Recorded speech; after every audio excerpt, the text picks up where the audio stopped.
Boa noite a todos, todas e todes. Meu nome é Romênia, eu sou professora da rede estadual desde 1993, há 27 anos.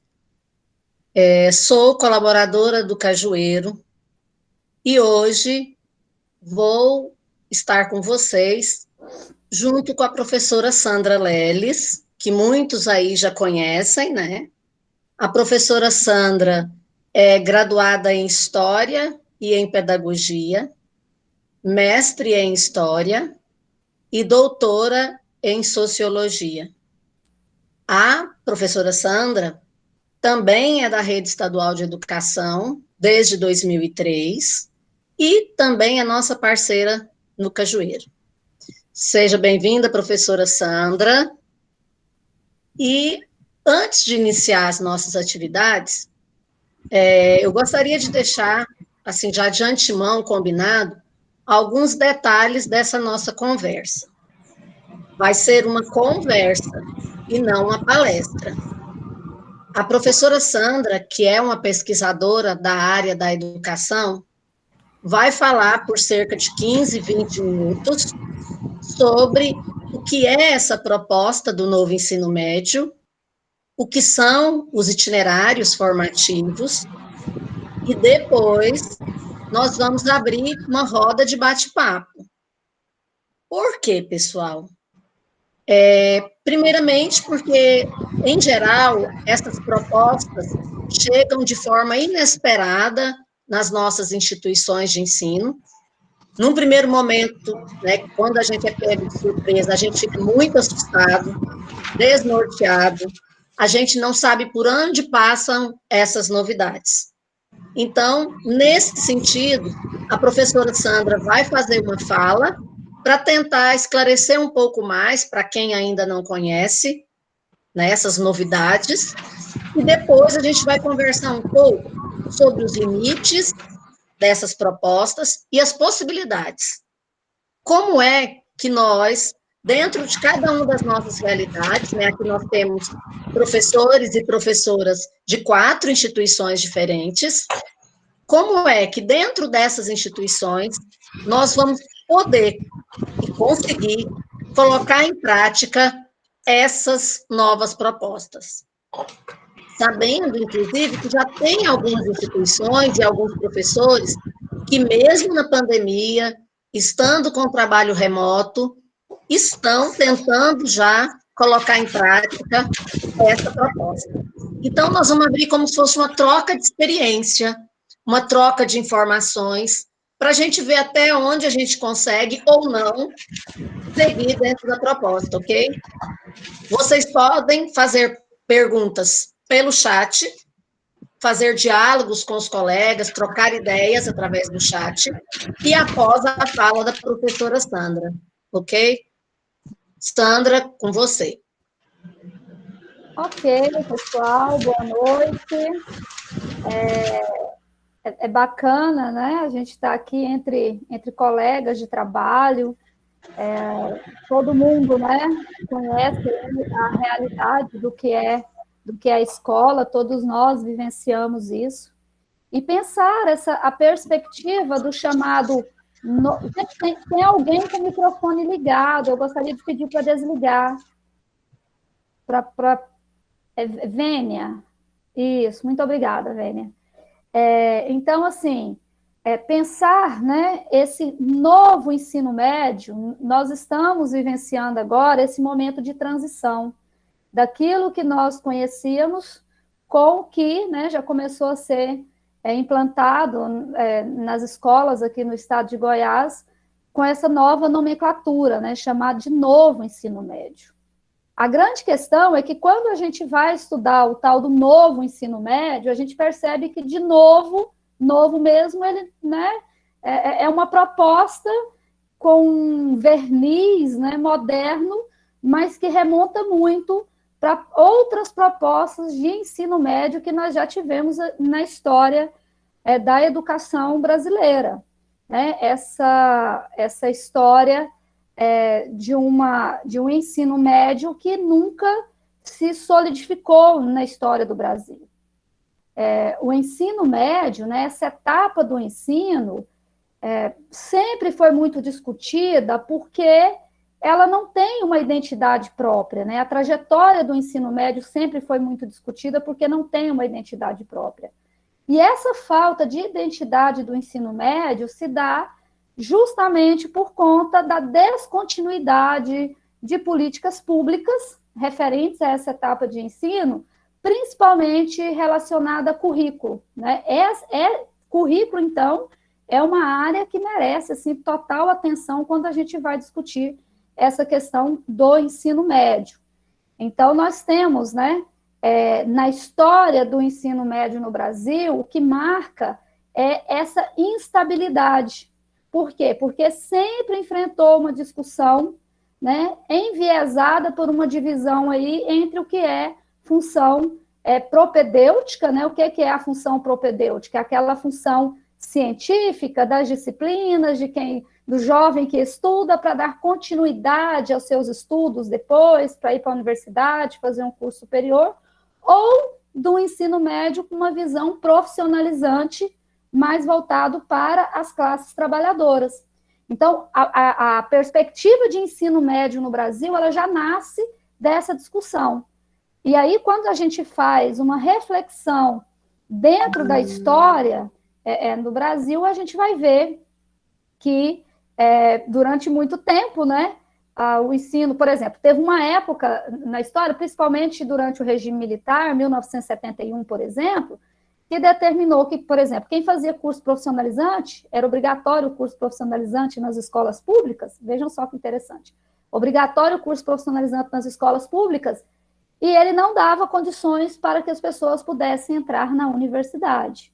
Então, ali naquele momento, e aí a gente, né, tem que fazer um resgate histórico, contextualizar, era um momento de abertura do Brasil para o grande capital, né, aquele momento ali do chamado milagre econômico, pelo qual o Brasil passou na ditadura, mas que depois isso ruiu, né, vocês conhecem esse contexto, e aí precisava dessa mão de obra, então foi assim um grande programa de profissionalização da classe trabalhadora.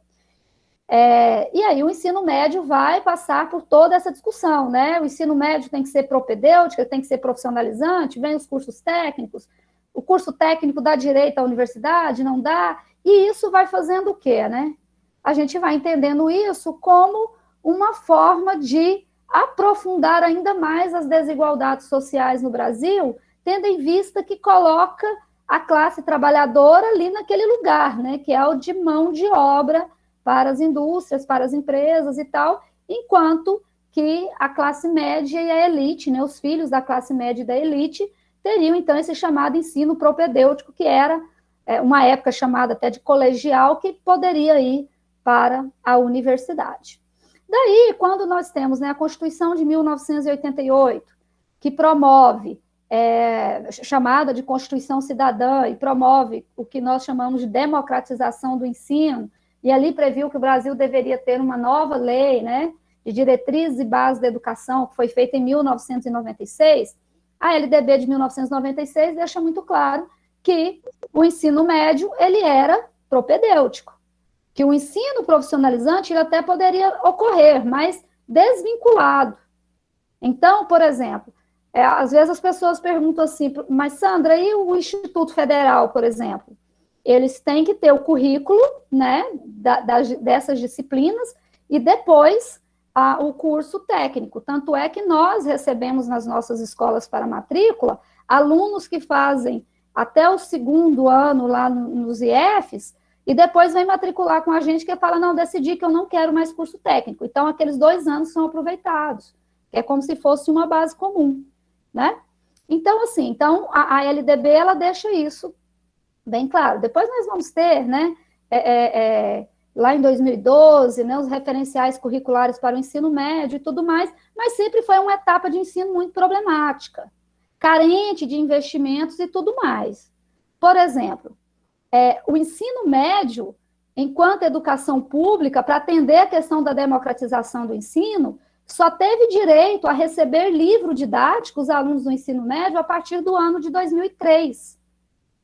e de forma gradual, né? A cada ano chegava ali uma quantidade de livros até que, num determinado ano, os alunos passaram a receber livros de todas as disciplinas. Esse é um marco para o ensino médio no Brasil. Até 2003, os alunos do ensino médio não tinham livros didáticos. A merenda escolar, os alunos do ensino médio não tinham direito à merenda escolar. Vocês, quem está na escola há mais tempo, se lembra disso. A partir do ano de 2003, também, né, que o aluno do ensino médio passa a ter direito a essa merenda.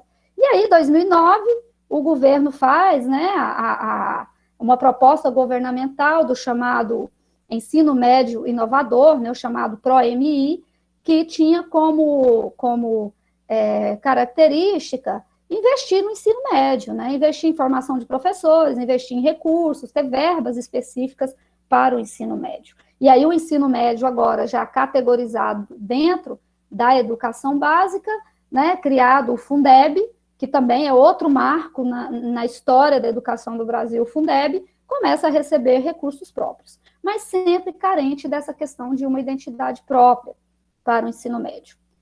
Quando iniciou as discussões da BNCC no Brasil, o ensino médio entrou também nas discussões da BNCC, mas não havia previsão para uma grande reforma, né? A alteração seria tal qual no ensino fundamental, no currículo. Daí, em 2016, nós vamos ter uma medida provisória, né, do então presidente Michel Temer, instituindo, né, a chamada reforma do ensino médio aqui no Brasil, e em 2017, em fevereiro, se eu não me engano, 2017, uma outra alteração, né, de lei, alterando a LDB para alterar, né, a questão da proposta do ensino médio na LDB. Então, assim, o ensino médio, como a gente está vendo aqui, sempre foi carente de uma identidade própria. E aí, o que acontece, né? Assim, em linhas gerais, antes de eu entrar na... Gente, eu falo muito, então, Romênia, você me controla, tá? Você vai me controlando aí, porque eu sou muito prolixa. O que acontece? Qual que é a proposta, né, base do ensino médio? E que ainda a gente está muito, muito confuso, né? Existe uma confusão ainda, a gente ainda não conseguiu entender como vai ser. Então, o ensino médio agora ele tem 3.000 horas, dessas 3.000 horas, 1.800 horas são de BNCC, ou seja, um currículo comum, e 1.200 horas os chamados itinerários formativos, ou trilhas, né? Também está chamando de trilhas. Essa proposta visa o quê? Um ensino médio de tempo integral. Então, vocês percebem que há aí toda uma mudança na estrutura do ensino médio, mas uma mudança que não foi discutida com a sociedade. Não foi discutida nem com os teóricos da educação, muito menos com os professores, né, que estão nas escolas, né, fazendo esse enfrentamento sobre como pensar esse ensino médio. E aí a gente vai ter um outro problema, porque o mesmo governo que institui uma reforma do ensino médio, em que, né, para ele se tornar de tempo integral, para investir em laboratórios e tudo mais, demanda de um grande investimento público, esse mesmo governo faz uma proposta para o Congresso e é votado um teto de gastos para a educação. Então, reduziu, nesse teto de gastos, reduziu o investimento em educação e saúde, vocês se lembram disso, e aí a gente fica pensando, então, como que vai investir, como que vai estruturar se agora tem um teto de gastos, né? Então, isso é uma das coisas para a gente pensar. Mas aí, a gente tem que pensar o seguinte, né? Como eu já disse para vocês, a quem vai servir esse novo ensino médio, essa nova estrutura do ensino médio, e é a reflexão que a gente vai conversar aqui, né? Nós vamos apresentar aqui, a Romênia até colocou, né? A quem interessa, né? A quem interessa pensar no ensino médio que ofereça, né, um itinerário que seja profissionalizante, né? Isso interessa aos estudantes ou isso interessa ao mercado, né? E esse estudante? A partir do momento que esse estudante opta por um itinerário formativo profissionalizante, logo ele está dizendo que ele não vai dar continuidade aos estudos depois que ele terminar o ensino médio, tendo em vista que A proposta do Enem, que aí é outra questão, que ainda não está muito clara, mas o que se tem até agora é que o Enem ele vai ser baseado apenas na BNCC, nas 1.800 horas obrigatórias. Né? Porque está todo mundo com essa dúvida. Como é que vai ser o Enem se o aluno escolhe o itinerário formativo e tal?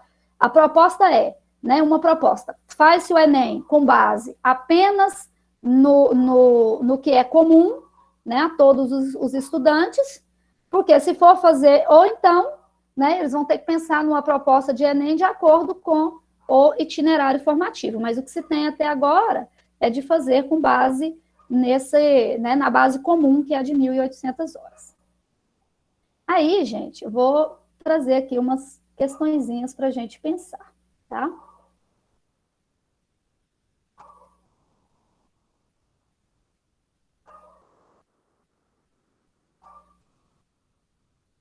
Então, assim, uma pergunta geradora, né, para a gente pensar aqui ao longo dessa conversa que a gente está tendo, né? Para onde caminha o ensino médio? Né? O que é que essa reforma traz de novo agora, né, dentro desse momento histórico que nós estamos vivenciando? Então, aqui, né, eu já falei sobre isso. Bom, então vamos falar da proposta dos itinerários formativos, né, que são voltados para cursos profissionalizantes na perspectiva do modo do ensino médio. Da forma como está colocado, né, só retomando com vocês, gente, então, assim, o aluno vai fazer 1.800 horas da base comum, 1.200 horas de itinerário formativo, sendo as 4 áreas do conhecimento, mais um itinerário que é profissionalizante. Então, o aluno pode escolher entre 5 itinerários formativos. Lembrando que cada escola só poderá oferecer 2 itinerários. Nesse sentido, as redes estaduais é que vão ter que organizar a carga horária de professor e tudo mais, quais escolas vão oferecer quais itinerários, né? Então, isso fica a cargo das redes estaduais. E aí, assim, só já uma provocação, né? Então, essa proposta dos itinerários formativos voltados para os cursos profissionalizantes, né, dentro dessa perspectiva do ensino médio, de alguma forma replica o que nós vivenciamos lá na década de 1970, né, com a Lei 5692 de 1971, chamado ali de tecnicismo, quando implantam, né, os cursos profissionalizantes nas escolas públicas. E por que não deu certo naquela época, né? Por uma razão simples. Porque as condições de infraestrutura, de financiamento, de qualificação do professor e as condições de laboratório para essas habilitações estavam completamente incipientes, insuficientes e fragilizadas. De modo que qualquer habilitação que se criava na época não tinha condições de prosperar, exatamente pela falta de condições dos mais diferentes aspectos. E aí a gente faz o reforço, né, que como nós estamos vivenciando hoje, né, a realidade que a gente está vivenciando hoje não difere muito do ponto de vista que nós estamos falando aqui, né, das condições de infraestrutura, financiamento, qualificação para professores e todas as demais condições. Então, por isso que a gente faz essas analogias, né? E aí, assim, qual que é a crítica, né, quando a gente pensa nessa reforma, né?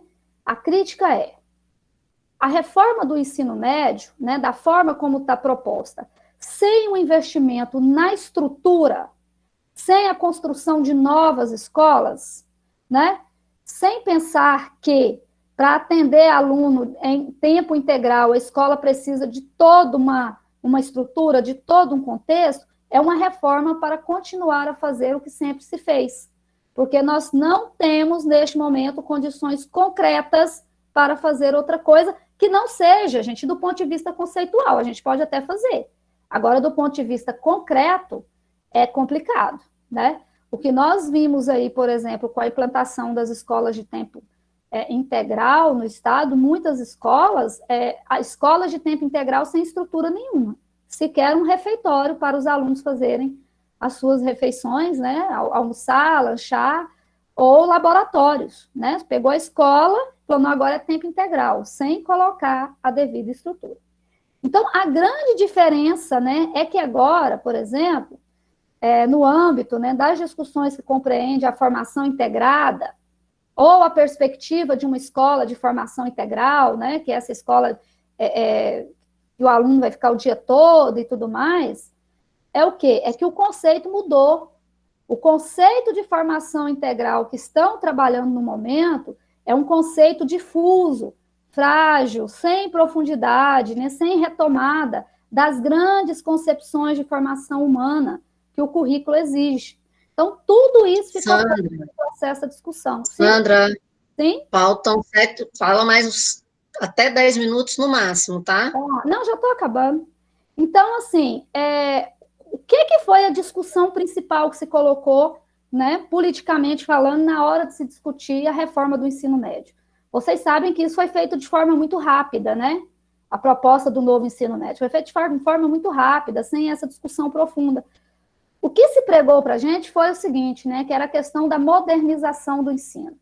Então, agora o Brasil teria um ensino médio moderno, a exemplo de outros países, né, seguindo aí modelos de outros países, né, que é o Brasil muito nessa coisa de ficar na cola dos Estados Unidos, né, aquele formato de high school lá dos Estados Unidos. Então, foi colocado um slogan para a gente de internacionalização, de modernização, e a nossa principal preocupação é justamente com essa questão da estrutura mesmo, né? Então, assim, diante disso, eu quero primeiro, antes de ir para as discussões aqui, Romênia, eu vou passar um videozinho, e aí a gente já vai para as discussões, porque aí eu já encerro, para a gente pensar essa questão dos itinerários formativos, tá? Gente, a proposta aqui não é dar uma aula para vocês, porque a aula já está lá na plataforma, os textos estão lá na plataforma, né? A proposta aqui é só mesmo trazer algumas questões para a gente refletir mesmo, para a gente conversar. Pensando, inclusive, a partir das nossas realidades, das realidades que a gente enfrenta dentro das nossas escolas.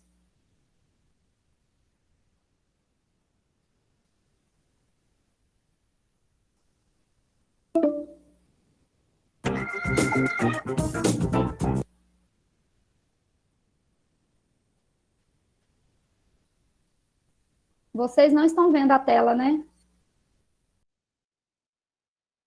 Não. Ainda não, Sandra.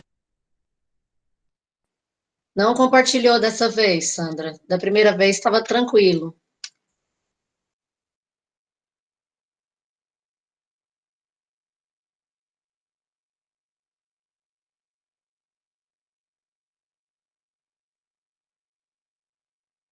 Foi? Foi, né? Foi. Tá ali, ó, o YouTube aberto. Agora tem que abrir a tela.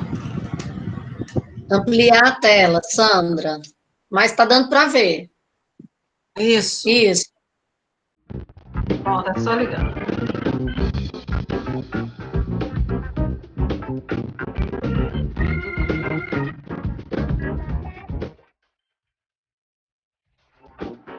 Os currículos do novo ensino médio deverão ser compostos por 2 blocos articulados e indissociáveis. A formação geral básica, referenciada na Base Nacional Comum Curricular, e os itinerários formativos, em que os estudantes poderão escolher o que aprender conforme seus interesses e as possibilidades de oferta das redes e escolas. Neste vídeo, vamos entender melhor os itinerários formativos, quais são os seus objetivos, como eles podem ser organizados e de que modo essa novidade impacta a vida do estudante. Segundo os referenciais curriculares para a elaboração de itinerários formativos, documento preparado pelo Ministério da Educação para orientar as redes de ensino e as escolas públicas e privadas, os itinerários formativos deverão atingir 4 objetivos. Primeiro, aprofundar e ampliar as aprendizagens relacionadas às competências gerais da educação básica, às áreas do conhecimento e/ou a formação técnica e profissional. Segundo, consolidar a formação integral dos estudantes, desenvolvendo a autonomia necessária para que eles realizem seus projetos de vida. O terceiro objetivo é promover a incorporação de valores universais como ética, liberdade, democracia, justiça social, pluralidade, solidariedade e sustentabilidade. Por fim, os itinerários formativos visam a desenvolver habilidades que permitam aos estudantes ter uma visão de mundo ampla e heterogênea, tomar decisões e agir nas mais diversas situações, na escola, no trabalho ou na vida. Esses itinerários formativos poderão propor um mergulho dos alunos em uma determinada área, nas linguagens, na matemática, nas ciências da natureza ou nas ciências humanas e sociais aplicadas, com uma abordagem prática para os estudantes aplicarem os conhecimentos em diferentes contextos. Já os itinerários de formação técnica e profissional terão o papel de promover a qualificação dos estudantes para o mundo do trabalho, seja por meio de cursos técnicos de nível médio, seja por meio da oferta de um ou mais cursos de formação inicial e continuada, desde que articulados entre si. Programas de aprendizagem profissional, como o Jovem Aprendiz, também poderão entrar neste tipo de composição. Redes e escolas poderão ofertar itinerários formativos integrados, por meio de arranjos curriculares que combinem mais de uma área de conhecimento ou da formação técnica e profissional. Ou seja, é possível criar itinerários em uma única área ou que reúnam, por exemplo, conhecimentos de ciências da natureza, linguagens e matemática. Independente do tipo de itinerário formativo, ele precisará se organizar em torno de pelo menos um dos seguintes eixos estruturantes: investigação científica, processos criativos, mediação e intervenção sociocultural e empreendedorismo. Essa orientação vale inclusive para a formação técnica e profissional. Cada um desses eixos tem um foco pedagógico específico e um conjunto de habilidades que precisa ser desenvolvido seguindo o que está disposto nos referenciais curriculares para a elaboração de itinerários formativos. No eixo investigação científica, propõe-se ampliar a capacidade dos estudantes de investigar a realidade por meio da realização de práticas e produções científicas. O eixo processos criativos tem como ênfase expandir a capacidade dos estudantes de idealizar e realizar projetos focados no uso da criatividade. Já o eixo mediação e intervenção sociocultural busca ampliar a capacidade dos estudantes de realizar projetos que contribuam com a sociedade e o meio ambiente. Por fim, o eixo empreendedorismo visa a expandir a capacidade dos estudantes de mobilizar conhecimentos de diferentes áreas para empreender projetos pessoais ou produtivos articulados ao seu projeto de vida. Como os 4 eixos estruturantes são complementares, é bastante recomendável que os itinerários formativos incorporem e integrem todos eles. Assim, garante-se que os estudantes experimentem diferentes situações de aprendizagem e desenvolvam um conjunto diversificado de habilidades relevantes para a sua formação integral. Ao criar itinerários formativos, deve-se levar em conta as demandas e necessidades do mundo contemporâneo, avaliar o contexto da região em que a escola está inserida e considerar as condições de infraestrutura, o perfil e a disponibilidade do corpo docente das redes e escolas. Em municípios com apenas uma escola de ensino médio, por exemplo, pode ser mais difícil garantir que os estudantes tenham acesso a um conjunto mais diversificado de itinerários dentre os quais possam escolher. Para superar isso, é possível pensar em parcerias entre escolas de diferentes municípios, com compartilhamento de transporte escolar, em convênios com outras instituições da cidade para oferta de outros espaços e oportunidades de aprendizagem, ou em atividades à distância. Também é fundamental realizar um processo qualificado de escuta dos jovens, para que suas opiniões sejam consideradas no processo de criação dos itinerários formativos. Assim, será possível identificar seus interesses e vocações e assegurar que os itinerários realmente contribuam com o desenvolvimento de seus projetos de vida.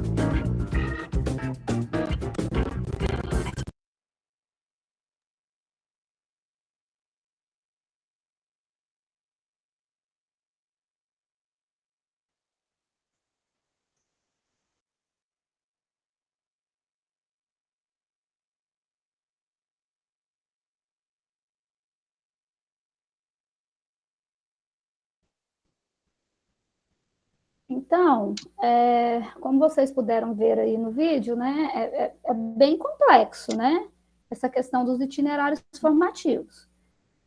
O que acontece? O estudante, ele pode, né, fazer as 1.800 horas iniciais numa escola e as outras 1.200 em outra escola. Aliás, é muito isso que vai acontecer.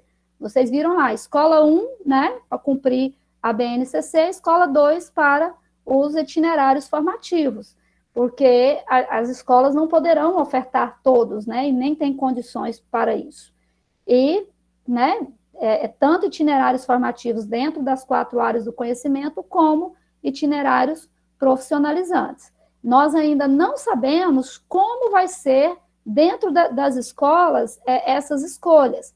O que a gente tem até agora de informação é que vai ser feita a partir da escuta dos estudantes, né, a partir do protagonismo juvenil, escuta dos estudantes, rodas de conversa e levantando esse perfil para a escola oferecer. Lembrando que, né, dentro dessas 1.800 horas da BNCC, tem as chamadas disciplinas eletivas. As disciplinas eletivas, elas já têm esse propósito de ir encaminhando os estudantes para a escolha do itinerário formativo, né, para já ir, essas disciplinas eletivas, para já ir desenhando dentro da escola qual é a vocação da escola. Então, por isso que os itinerários, as disciplinas eletivas, elas hoje, né, têm essa grande importância, a partir o quê? Do processo de escuta dos estudantes. Não é a escola que escolhe, são os alunos. E outra disciplina muito importante também no momento, né, no momento não, né, que vai ser muito importante, já é muito importante, e vai ser uma disciplina central, é a disciplina projeto de vida. Porque é essa disciplina que vai preparar os alunos para essa escolha. Projeto de vida, como já foi dito em outros momentos, não tem a ver com, como é que a gente chama, né, de autoajuda, né, como muita gente pensa. Não, projeto de vida é auxiliar, né, uma disciplina para que os alunos reflitam sobre as possibilidades, né, que eles têm dentro da realidade educacional para que façam as suas melhores escolhas. Quando o aluno terminar, vamos supor, ele faz a base comum, né, as 1.800 horas, aí ele faz o itinerário formativo. Se ele resolver fazer, né, eu não quero mais essa área, eu quero outra, não tem problema. Ele pode retornar para a escola e cumprir mais um itinerário formativo. Ele não precisará mais passar pela base comum, né? Ele vai fazer apenas o itinerário formativo, tá? Vamos supor, ele escolhe profissionalizante, depois ele pode voltar para fazer uma área do conhecimento. E aí, Romênia, eu queria trabalhar agora, né, pensar nessas questões aqui, pessoal, ó. Sim? Sandra, já tem uma pessoa que quer falar um pouquinho. Tá, mas... Vamos abrir? Vamos, mas eu queria... Vamos abrir a conversa, porque nós só temos... Tá, eu só queria... É que nós só temos 15 minutos. Eu só queria ler... Agora. Tá, eu só quero ler as 3 questões, porque aí todo mundo que for falar, a gente já fala, né? Já tentando debater sobre esses temas. Tá, aí a gente já abre. Então, assim, primeiro... Tá? Os itinerários formativos podem contribuir para a efetivação de uma identidade própria do ensino médio, né? Ou seja, ele vai conseguir atribuir o que historicamente ainda não se conseguiu, né? Que é essa identidade. Quais percursos a escola e os professores devem percorrer para auxiliar os alunos no processo de escolha dos itinerários formativos, né? Entre fazer um curso profissionalizante ou dar continuidade aos estudos. E, por último, para a gente pensar assim, é possível atribuir o novo ensino médio nesses itinerários formativos numa perspectiva que visa levar o ensino profissionalizante aos jovens da classe trabalhadora, reforçando assim as desigualdades sociais, ou existem outras perspectivas a serem avaliadas? E aí a gente agora já abre para todo mundo falar.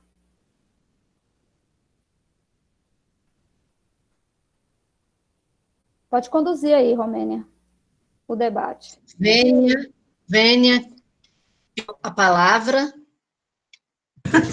Eu pedi a palavra, nem tinha visto que eu tinha pedido a palavra, mas tudo bem. Eu estou aqui tomando nota de algumas coisas. Eu não sei, mas eu acho que são poucos aqui os que são, de fato, contemporâneos comigo. Eu sou fruto da alfabetização de 70, né? Então, eu vivi muita coisa do que está aí nessa 5692. Quando eu entrei no ensino médio, foi o último ano que houve o ensino médio profissionalizante e estava se retomando o que eles chamavam de colegial.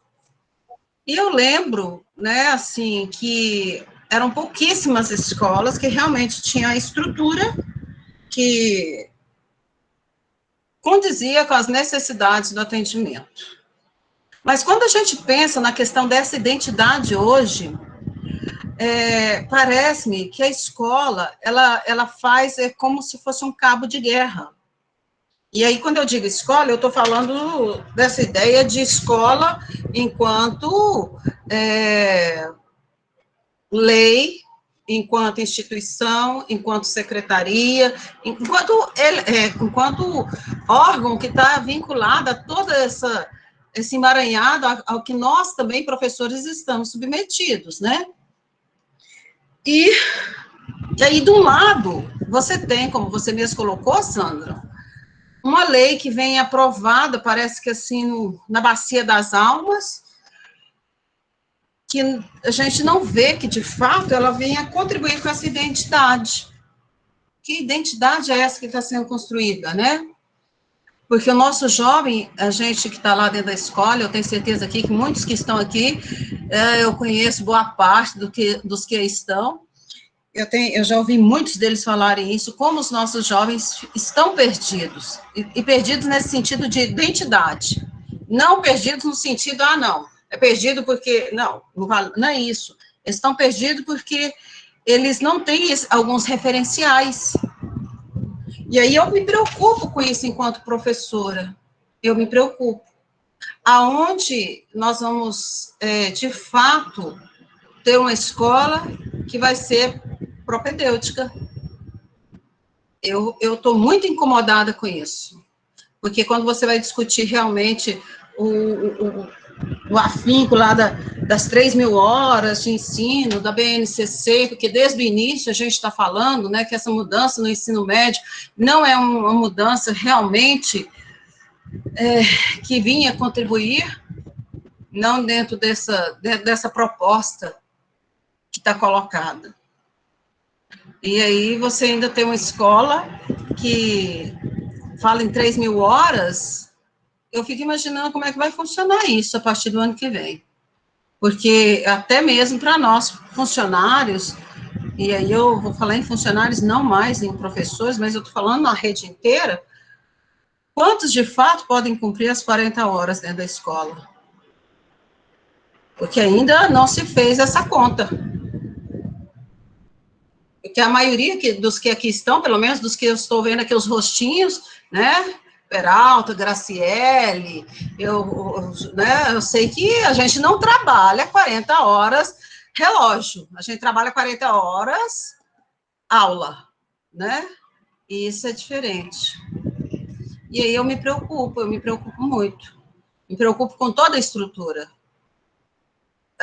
O outro elemento que é fundamental é a estruturação mesmo, que vai ser de atendimento para o curso técnico.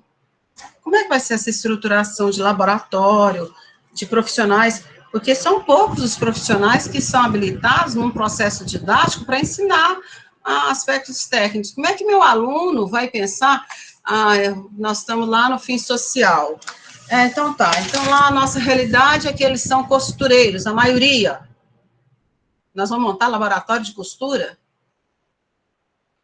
Então, assim, eu fico pensando por esse lado, sabe? Se é para levantar uma discussão e alinhavar esses caminhos, eu fico incomodada, né? Porque quando o Cefet veio, porque os militares queriam criar um modelo para dizer que aquele era o padrão, e não era.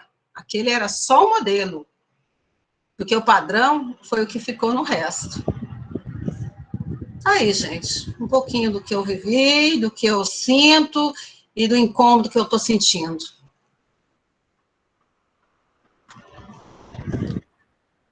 Obrigada, Vênia. É muito bom ouvir essa de quem viveu outros momentos e está vivendo agora de novo, né? Como alertou a Sandra, talvez um retorno difícil, né? E que nós vamos ter que experimentar. Mais alguém gostaria de fazer uso da fala? Júlio, quer falar? Então, por que você achou que eu ia falar? Assim, eu penso assim. O microfone estava desabilitado. Então, ou não? Então, eu penso o seguinte, que eu estava comentando lá sobre a questão da militarização. Eu trabalhei no colégio militar, né? Foi muito traumático para mim, porque foi foi um momento em que mostrou definitivamente que os militares não estão nem um pouquinho afim de cultura, de arte, não estão afim de nada que esteja relacionado com criatividade, né? Eles estão interessados em bater de continência, em formar todo mundo em filinha e abaixar a cabecinha, né?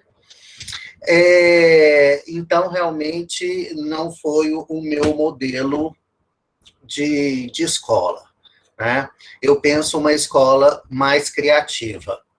Porém, a criatividade, ela tem que estar associada, ou ela tem que estar embasada a um propósito pedagógico firme, e não algo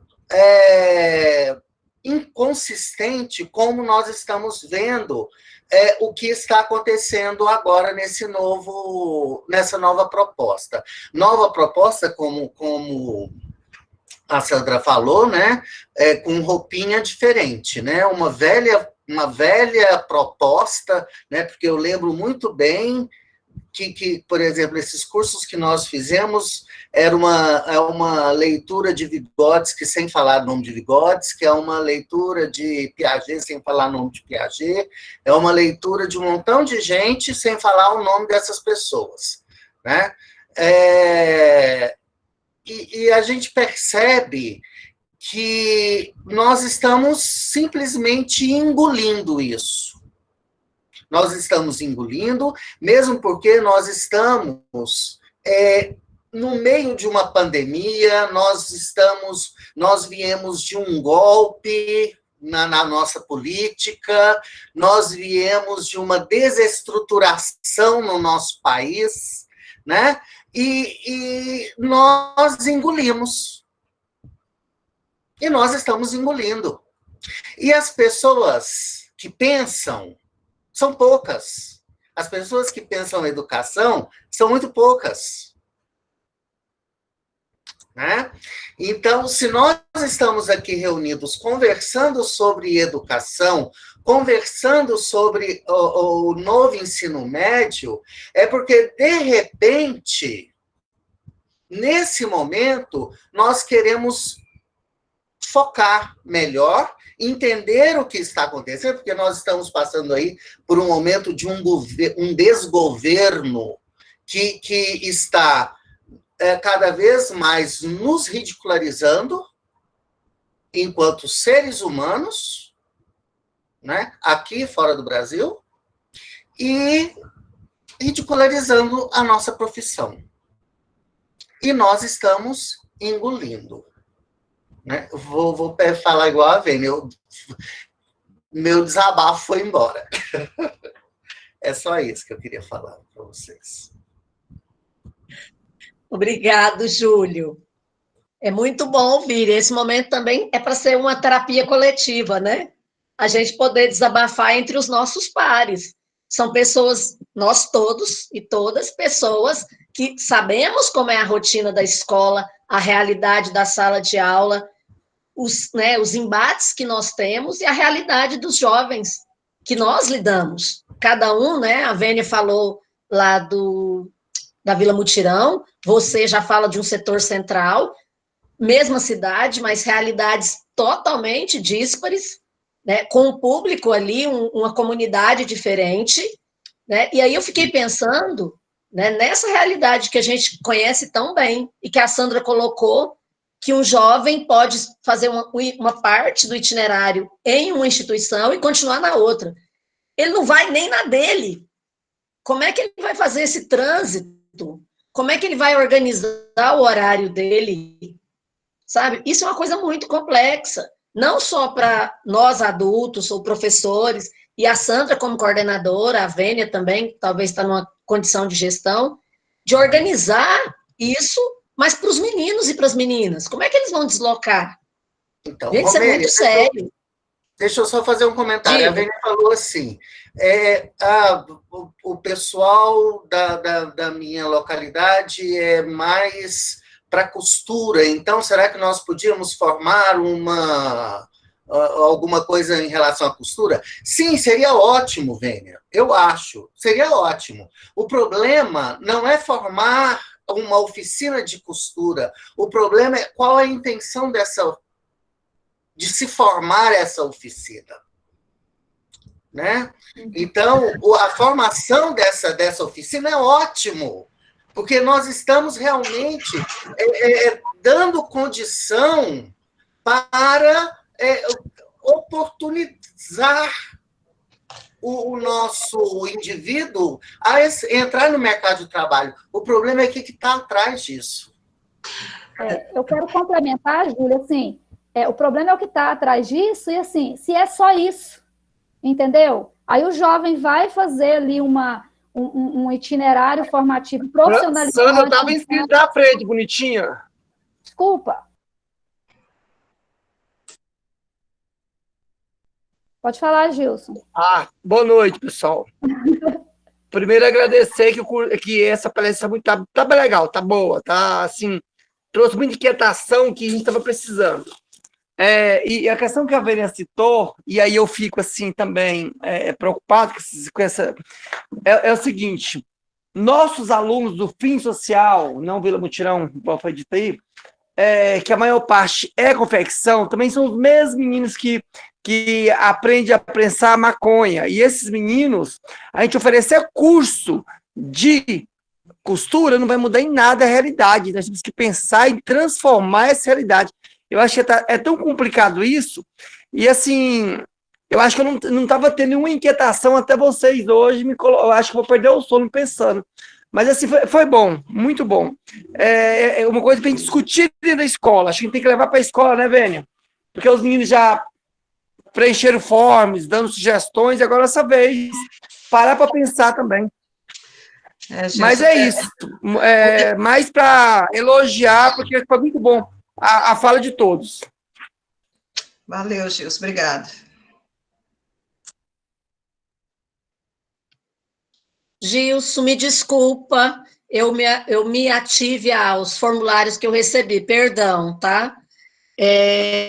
Mais alguém gostaria de falar? Sandra, parece que queria fazer uma complementação, nós já estamos no limite do nosso horário. Eu entrei ali na fala do Júlio, né, porque até sem respeitar, desculpa, Gilson, era porque eu queria complementar o que o Júlio estava falando mesmo. O problema é quando é a única formação. O jovem tem o direito de fazer o que ele quiser, se quiser fazer um curso de corte e costura, tudo bem. A minha preocupação é quando você vai, por exemplo, para cidades do interior, e lá a vocação da cidade é corte de cana, por exemplo, né?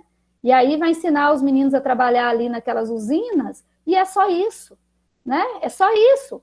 Ou seja, você vai retirar daquelas pessoas a perspectiva do que a Vênia disse, né? Do ensino propedêutico, da ciência, do estudo, de dar continuidade. E isso é muito preocupante. E quando eu disse, né, que é um novo, né, uma modernização, mas com a roupagem que a gente já conhece, é porque quando a gente vai estudar o ensino médio dentro da história do Brasil, essa questão do ensino profissionalizante sempre foi muito marcante. Isso mudou na LDB de 96. Né? A classe trabalhadora, o ensino profissionalizante. A elite, a universidade. E aí a gente começa a fazer um movimento agora que é muito perigoso nesse sentido. Então, nós precisamos refletir. E outra coisa, refletir assim, qual é o nosso papel enquanto escola, enquanto professores, né? No sentido de orientar esses alunos, né? Porque agora a história é o protagonismo juvenil, disciplinas eletivas, projeto de vida, né? Mas um protagonismo juvenil voltado para o empreendedorismo e não para o jovem, né? Como protagonista das suas escolhas do ponto de vista da participação política na sociedade, né? É um modelo que gente, vamos ser sinceros, né? O que a gente está vendo hoje é uma total desqualificação de nós, professores. A gente está vendo isso aí todos os dias, né? E aí, querendo mudar a forma de dar aula, uma história de vereador que é eleito com proposta de poder denunciar professor, sabe? É uma coisa muito triste que a gente está vivenciando agora. Eu nunca me senti tão agredida, né, na minha profissão como agora, né? Acabaram de aprovar um congelamento do nosso salário aí até 2022, né? Mas fora a precarização do trabalho, eu falo, como é que a gente vai vivenciar uma grande transformação nas escolas que requer recursos, se nem recursos, né, para garantir, por exemplo, um trabalho decente para a gente não tem. Né? Então, assim, é muito confuso tudo isso, né? Porque as coisas são feitas a toque de caixa, sem discussão, sem estruturar. Só para eu finalizar, eu vou pegar um exemplo da escola onde a gente trabalha aqui, né? Rosirene está aqui, que é a diretora, tem vários professores. Gente, a escola atende 540 alunos de ensino médio de manhã e atende à tarde uma parte do ensino médio, mas deve ter mais de 300 alunos de ensino fundamental à tarde. Tem 9 turmas de ensino fundamental à tarde e 5 de médio. Eu pergunto, para onde vão essas 9 turmas de ensino fundamental para a escola implantar ensino médio de tempo integral? O que vai fazer com esse pessoal? Para onde vai, né? Essa é uma questão que a gente tem que colocar, e até hoje eu não vi resposta. O que vão fazer das escolas que atendem 2 níveis de ensino ali, né? Para onde vai os meninos do fundamental? Fora o fato, Sandra, que muitos desses meninos precisam trabalhar até para comer. Exatamente. Agora, na pandemia, isso ficou muito claro. Né, alunos que estudam de manhã e que estão trabalhando, ao invés de estar assistindo a aula online e tudo mais. Não, professor, aproveitou que, né, que a gente não tem que ir para a escola e foram arrumar emprego para ajudar a sustentar a família.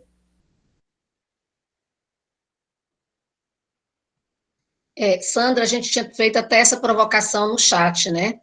Essa escola em tempo integral para nossos meninos e meninas que precisam trabalhar. Como é que fica essa condição? Sabendo que na rede estadual também diminuíram os cursos de EJA do noturno. Né? Houve um corte dos cursos de EJA. Tiraram o ensino médio do noturno. Né? Ou seja, tirou a possibilidade do jovem trabalhador fazer ensino médio. Tanto é que a EJA hoje está repleta de meninos de 15, 16 anos de idade porque trabalham. Olha o movimento, como ele é feito, né? Então, isso tudo a gente tem que ter em mente, né? Tira o ensino médio noturno, coloca integral. Os nossos meninos e meninas precisam trabalhar, como vocês disseram, né? Eles estão passando fome, estão com necessidades. E isso vai criando todo um contexto que acaba desembocando na escola também, não só na nossa sociedade. Um outro ponto que eu quero deixar como reflexão para os encontros seguintes, porque esse a gente já está encerrando, são 2 termos que a nova proposta levanta, mas que não fundamenta, que é protagonismo juvenil. Isso não é claro para a maioria dos professores, o que é o protagonismo juvenil, e projeto de vida, como você colocou rapidamente na sua fala, Sandra. As pessoas utilizam esses termos, eles estão nos documentos oficiais, mas nós, no nosso cotidiano, não temos clareza do que é isso ou como transformar isso em uma prática que possa, de fato, colaborar com os nossos jovens. Isso. Romênia, enquanto vai encerrando, o pessoal vai saindo, eu queria deixar aqui um clipe, né, uma música para a gente, que é uma música, um clipe que foi feito, né, por vários artistas, quando teve a ocupação das escolas, para a gente pensar até na questão do protagonismo juvenil e fazermos a reflexão de que se as escolas no estado de Goiás hoje não são gerenciadas por OS, é graças a essa molecada. Esse movimento. E eu acho que a das escolas, né? Eu acho que a única coisa que eu gostaria de deixar registrada aqui, me desculpa te ter que cortar, Sandra, eu acho que nós, professores, nós precisamos disso, deixar claro para os nossos alunos, a única coisa que de fato vai fazer diferença na vida deles é o coletivo. Eu acho que a lição que nós temos que ensinar para todos, gente, é no grupo, é no coletivo, é no apoio um ao outro, é a gente se identificar. Quando você pega desde aquele filme a questão do Escritores da Liberdade, onde eles se sentem família, e aí vai outras coisas, eu acho que é isso daí, é você mostrar para eles que é no grupo que a gente se fortalece. Ok? Abraço. Sandra, depois a gente se fala. Vamos, então, encerrando agora com o clipe da Sandra, né, que nós já estamos 10 minutos a mais. Obrigada, a presença de vocês é muito importante para essa discussão. Obrigada. E aguardamos nas próximas oportunidades estar com vocês também. Tchau, tchau, obrigada. Boa noite. Foi muito bom mesmo. Obrigado, boa noite. Boa noite, pessoal. É um prazer rever. Obrigada, Sandra. Obrigado, Sandra. Foi ótimo. Tchau. Parabéns, Sandra, mais uma vez. Tchau, obrigada. Alex, posso dar minha opinião? Não, muito bom para a gente pensar mesmo, para discutir bastante ainda.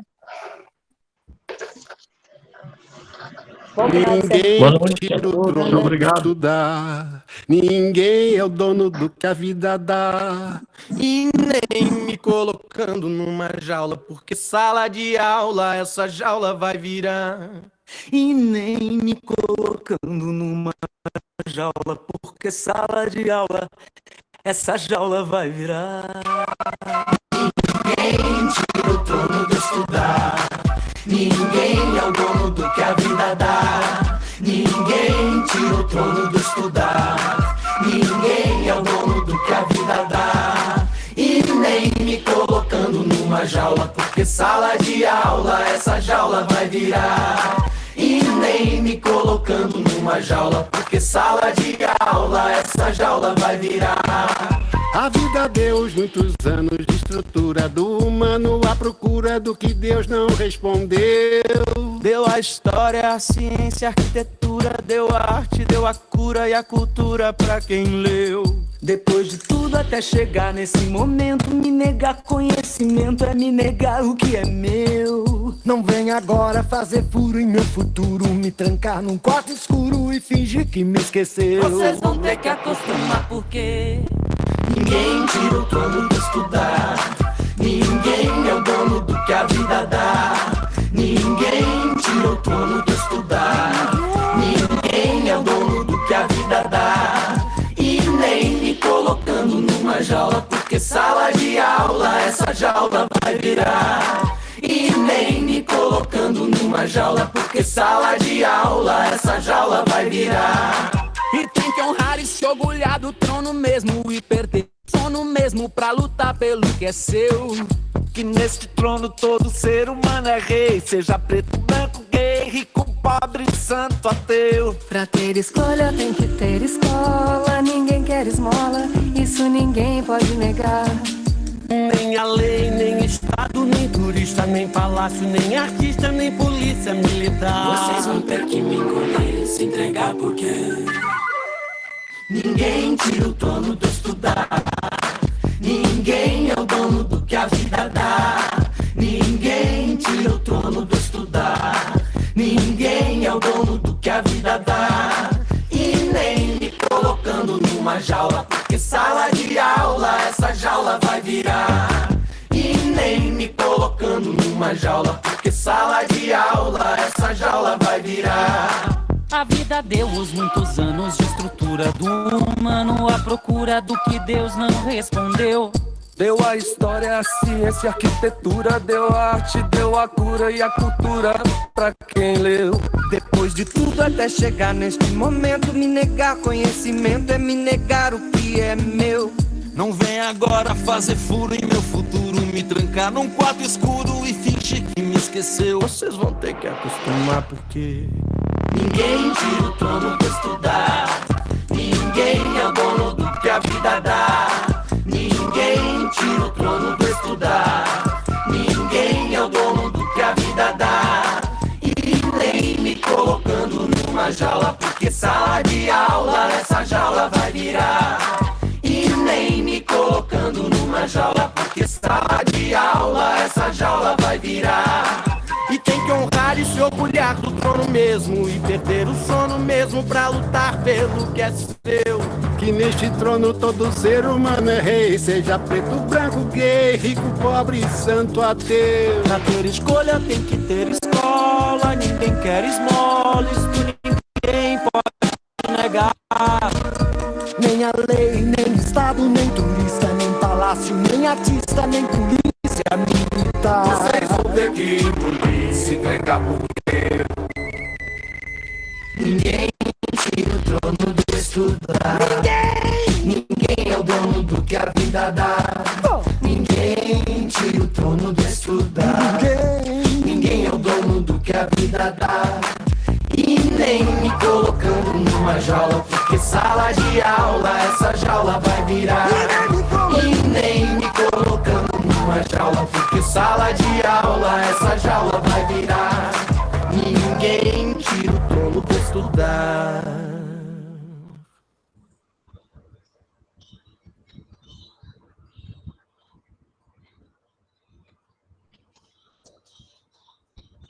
Muito bom. Muito parabéns, bom.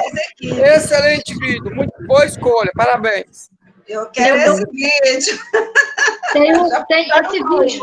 Tem uma frase para mim nessa música que é sensacional, que diz assim: para ter escolha tem que ter escola. Eu acho assim, fantástico isso, né? Resume tudo, eu acho que a gente discutiu aqui hoje. Pessoal, Sandra, depois disponibiliza pra gente esse vídeo. Procura no YouTube. Ai, peraí. Alguém mandou aqui nas mensagens. A Yasmin mandou aí. Ah, tá. Ótimo. Obrigado.